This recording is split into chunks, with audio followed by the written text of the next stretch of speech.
Hello there, YouTube. This is Athena. You have just tuned in to Test Tuesday Testimonies with Athena, and I'm here with you with my guest, Keith Hartman. He's a friend, an employee friend that we met through the same job that we worked at. He is a man of God and a father of two children. He is more than just one business owner, as he tells me lately. And most of all, he's very known to me as just a dear friend. He has baking skills that will knock you off your socks. He's really good with baking. I'll let him tell you all about that. This is Testimony Tuesdays with Tina, where my guests get to speak about how they doing in the pandemic and share some of their pains, their struggles, their perceptions as I ask them different questions. So thank you for joining us. Thank you, Keith, for being here. How are you? Just fine, thank you. You're welcome. I appreciate it. Yeah. So, Keith, this is a question I ask everyone, and I'm going to ask you. Toward February, we were hearing rumors that we would be on lockdown and that there was a pandemic coming with this COVID-19. But it actually became a reality around March 20th, where we knew that we could not be exposed to going just out normal without a face mask, or even the stores had shut down. What was going through your mind at that day when you knew that you had to be in the house and have everything that you needed and couldn't go out? Honestly, I wasn't worried about nothing. I mean, it's just the type of person I am. In your statement earlier, you said a man of God. I believe once you read the Bible, and many of us do, some of it take it to heart, some of it don't. Myself, I take it to heart.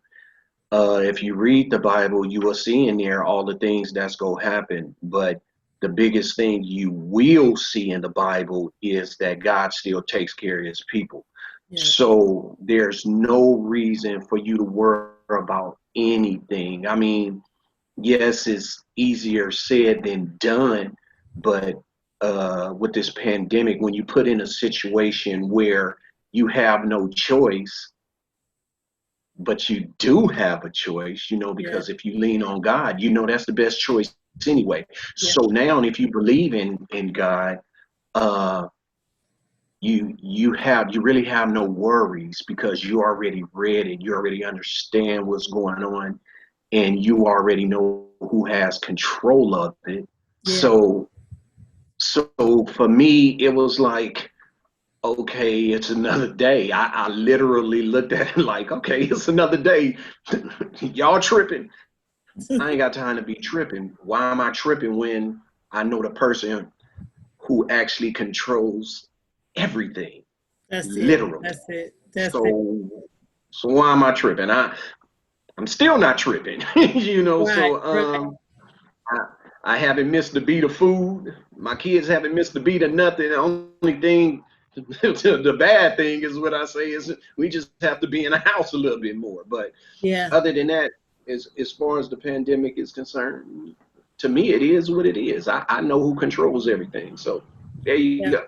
And Keith, I like your perspective, and I'm right, parallel right with you on that. I just believe that God knows all, he's all powerful, and he's strategically moving us into greatness if we would just see it as the Bible see it. He said that he would never leave us or forsake us. He's doing great and mighty things. And yes, there are people dying, and yes, there are people going through, but when they change their perspective and let this mind be in them that's also in Christ Jesus, they will understand that there's no suffering. It's all strategically aligned that we're in this season. And I think it is to be a blessing.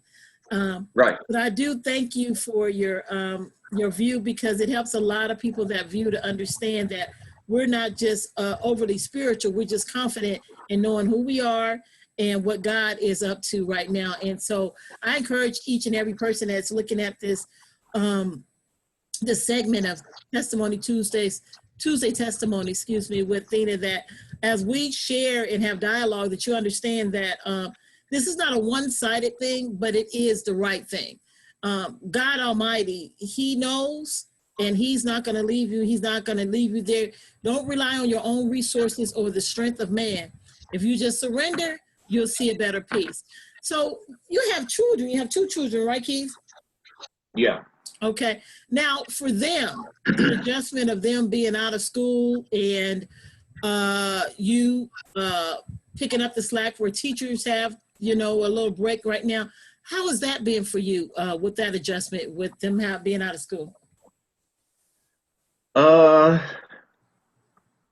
it's really no adjustment again.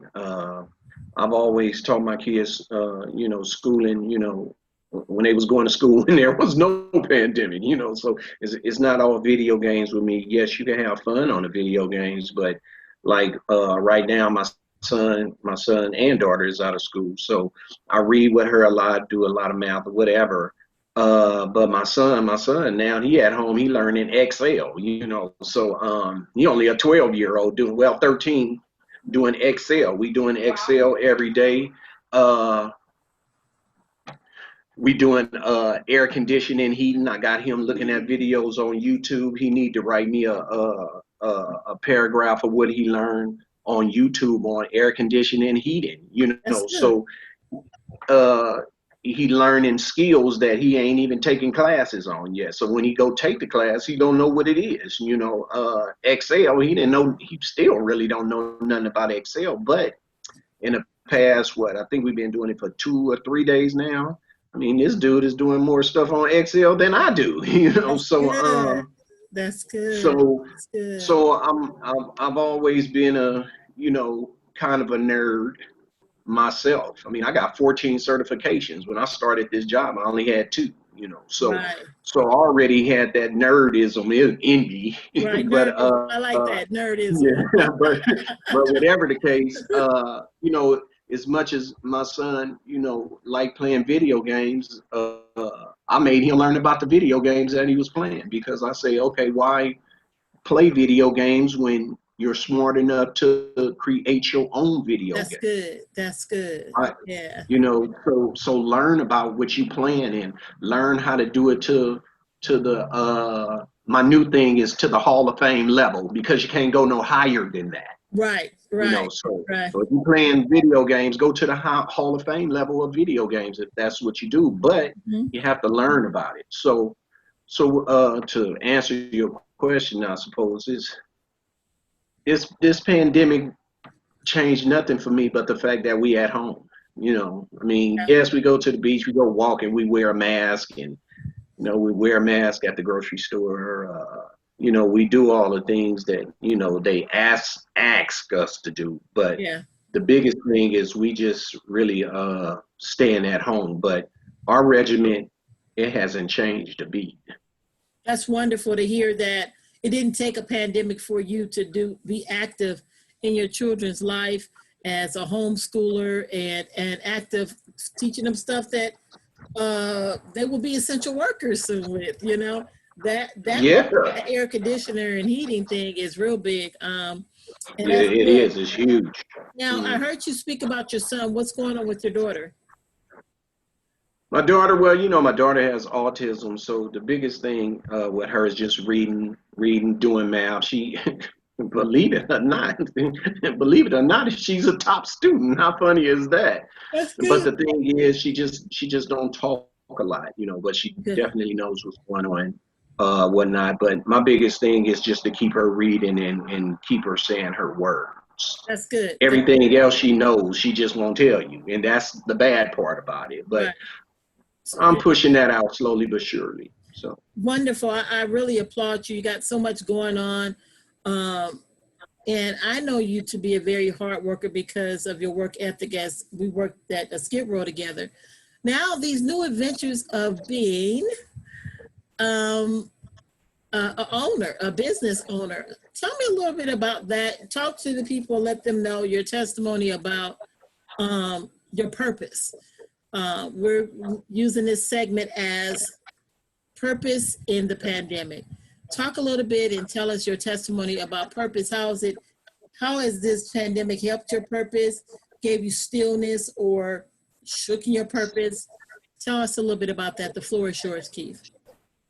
Uh, as far as business wise, I mean, I started a cookie business 12 years ago. It's been 12 years by now, and I mean, it was doing all right. I guess what about 8 months ago, I started a cheesecake business, which is doing all right. Actually, it is doing better than all right, but it between the both of them, I was trying to get them in the grocery store. Uh, that is a mountain in itself to climb, and the results really doesn't turn out good when you're going through retail. So I just kind of sold those, both on the side, and eventually I got into something else, Yeah. which is the medicinal, which is the marijuana business. Personally, I don't do marijuana. Personally, I don't do no drugs, but I got into it because I seen a better outcome from it. And what I did, I started the business in that, which is of recently, maybe about 3, 4 months ago or so.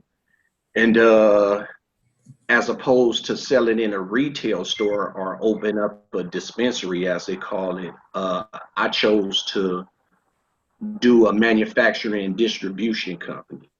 Hmm. So the funny part is making the cheesecake and the cookies, which I didn't added brownies and a couple of other things to it. I still get to bake. And Yes. when we still get to bake, those transferred into medical marijuana cookies and cheesecakes and etc. But the thing is now I manufacture it and I distribute it to the dispensary. So I don't have to sell to anybody, but the dispensary. So, you get people, open up a retail store, they sell to customers that come into the store. No, I don't do that. I don't deal with no customers Hmm. except for the dispensary owner. So dispensary owner called me, he says what he wants, and I make what he wants and sell it to him, and we keep on pushing. So that's the new business, and is it beneficial? It is incredibly beneficial. Right, right, So right. as far as it having anything to do with the pandemic, it has. I mean, the first question about the pandemic, has it changed anything, as far as my life is concerned? The pandemic is not even happening to me. I mean, Right, it's just not happening. right. You know, yes, I see people suffering from it. I notice a lot of things that's going on around it. But as far as my daily routine that has been for whatever years, it hasn't done anything. What it has done was made me think harder. Yeah. It makes you grind harder because you see how fast things could hit the ground. You Yes. know what I'm saying? Yeah. So, you realize you could be at work today and before you know it, boom, it's over. Right. So I don't want to say thank goodness I found a medical marijuana because it was already lined up for me even before I even thought about it. It was already there. It's Right. just when you have to do one thing to get to the next. So it's basically like if you never go to work, you're never going to know what's next after that work because there's something large that's waiting for you, but you have to go out there and work for it to get what's large for you. Yeah. So you're not going to sit at home and think that okay, something is going to open the door and then boom, you on top of the world like you want to be. No, in order to get to where you want to be, you have to work. Even when it's hard, it's hard for everybody. Yes, it is. Even for Yeah. rich people, it's hard. Yes, it is. So in order to get to where you want, you got to say, you know what? I need to buckle down and I need to figure out what it is I need to do, and then start doing it. Yeah. And don't complain about it because nobody got rich overnight. And those people who did get rich overnight, I can assure you they got another issue somewhere. It might not be money, but it's definitely another issue somewhere because ain't nobody living on this earth just in peace every day. I don't think so. Right, right, right. Yeah, you answered that question. That's purpose.